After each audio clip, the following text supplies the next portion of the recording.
నమస్కారం అండి. I'm doctor Navikas Jukanti, consultant physician at KIMS sunshine hospital Begumpet. ఈరోజు మనం HMPV virus, human metapneumovirus గురించి మాట్లాడుకుందాము.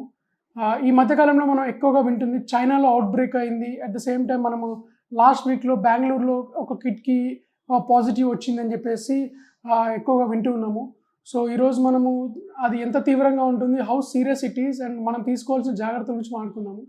And last exactly 5 years back మనం కోవిడ్ అవుట్ బ్రేక్ చైనాలో విన్నాము. అందుకే and now also we heard that HMPV outbreak అనే చైనాలో చూసినాము.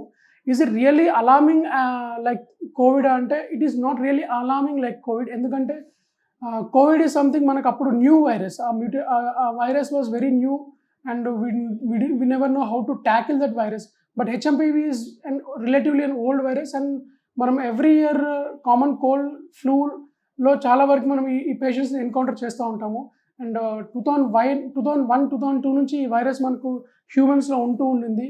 అండ్ ఎవ్రీ ఇయర్ అకౌంటబుల్గా చూసుకుంటే 8-10% ఆఫ్ కేసెస్కి ఇది హెచ్ఎంపివి వైరస్ ద్వారా పాజిటివ్ వస్తూ ఉంటుంది.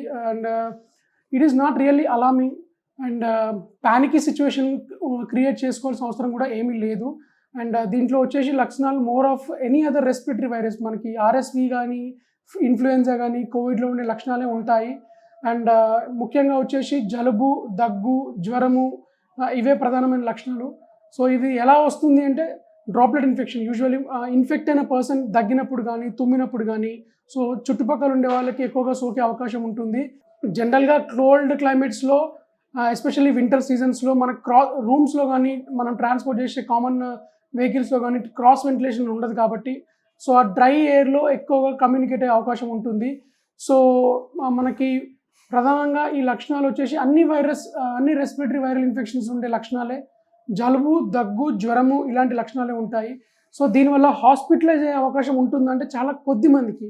అంటే ఉదాహరణకి సంవత్సరం లోపల పిల్లలకు కానీ, ప్రెగ్నెంట్ ఉమెన్కి కానీ, వయసు 60-70 సంవత్సరాలు దాటిన వాళ్ళకి కానీ, షుగర్ కంట్రోల్ లేని వాళ్ళకి కానీ, immunocompromise patients, especially HIV పేషెంట్స్లో కానీ, సో రోగనిరోధక శక్తి తక్కువగా ఉండే పేషెంట్స్కి హాస్పిటలైజ్ అయ్యే అవకాశం ఉంటుంది. సో దీంట్లో మనకు ప్రైమరీగా సిమ్టమాటిక్ ట్రీట్మెంటే ఉంటుంది. సో హాస్పిటలైజ్ అయిన పేషెంట్స్కి, ఎవరికైతే రెస్పిరేటరీ ఇన్వాల్వ్మెంట్ ఎక్కువగా ఉంటుంది, నిమోనిక్ ప్యాచెస్ లంగ్స్లో ఫామ్ అవుతాయి, వాళ్ళకి మాత్రమే ఆక్సిజన్ సాచురేషన్ తక్కువగా ఉంటుంది. వాళ్ళలో అతి కొద్ది మందిలో మాత్రమే హాస్పిటలైజ్ అయ్యే అవకాశం ఉంటుంది. అండ్ వాళ్ళకు కూడా ప్రత్యేకంగా యాంటీవైరల్, హెచ్ఎంపివి వైరస్కి ప్రత్యేకమైన యాంటీవైరల్ మెడికేషన్ అంటూ ఏముండదు. And at the same time respiratory సపోర్ట్గా ఆక్సిజన్ థెరపీ కానీ ఇవి ఇస్తూ ఉంటాము. అండ్ దీనికి ప్రత్యేకమైన వ్యాక్సిన్ అంటే అలాంటిది కూడా ఏమీ లేదు. So most of the people మనకి అందరికీ కూడా వచ్చి ఉంటుంది. అట్లీస్ట్ 15-20% ఆఫ్ ద జనాభాలో ఈ వైరస్ ఆల్రెడీ వచ్చి ఉంటుంది. మనం ఇప్పుడు ఎందుకు మాట్లాడుకుంటున్నాము అంటే ఎప్పుడో వచ్చి ఉన్నప్పుడు మరి ఇదివరకు ఎప్పుడు మనం టెస్ట్ చేయలేదు. సో బట్ కమ్యూనిటీలో చాలామందికి వచ్చి ఉంటుంది. ఇప్పుడు మన చైనాలో అవుట్ బ్రేక్ అయింది కాబట్టి ఇప్పుడు మనం టెస్ట్ చేస్తున్నాము.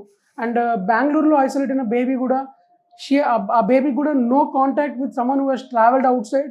అండ్ ఇదివరకు మన ఇండియాలో ఉంది కాబట్టి ఆ బేబీకి టెస్ట్ చేసినారు కాబట్టి పాజిటివ్ రావడం జరిగింది. సో దీని గురించి మనం అంత ప్రత్యేకంగా టెన్షన్ తీసుకోవడం, భయపడాల్సిన అవసరం లేదు.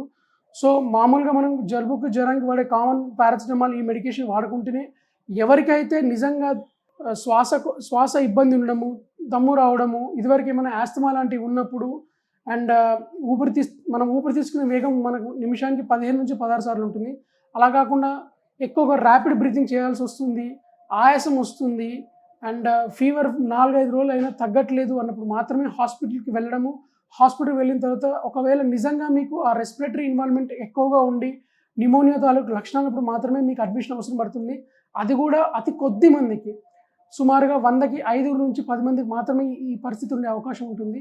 సో ఎలాంటి ప్యానిక్ సిచ్యువేషన్ అవసరం లేదు.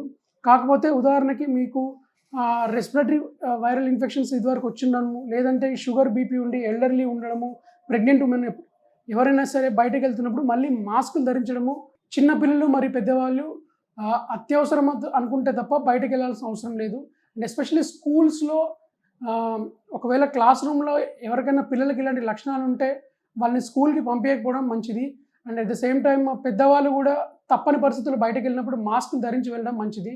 మీకు కనుక మీ ఇంట్లో ఈ లక్షణాలు ఉండి మీతో పాటు పిల్లలు, పెద్దవాళ్ళు ఉన్నప్పుడు మీరు మాస్కులు ధరించడం, కొంచెం వాళ్ళకి దూరంగా ఉండడం మంచిది. అంతే తప్ప మన ఇంటి వాళ్ళకి వస్తేనో భయపడాల్సిందా అంత అలార్మింగ్ అయితే ఏమీ కాదు. సో లక్షణాలు ఉన్నప్పుడు డెఫినెట్లీ డాక్టర్ దగ్గరికి వెళ్ళి మెడికేషన్ వాడడం మంచిది. అండ్ హాస్పిటల్కి వెళ్ళినంత మాత్రం ఖచ్చితంగా అడ్మిట్ చేస్తారన్న భయపడాల్సిన అపోహ ఏమీ లేదు.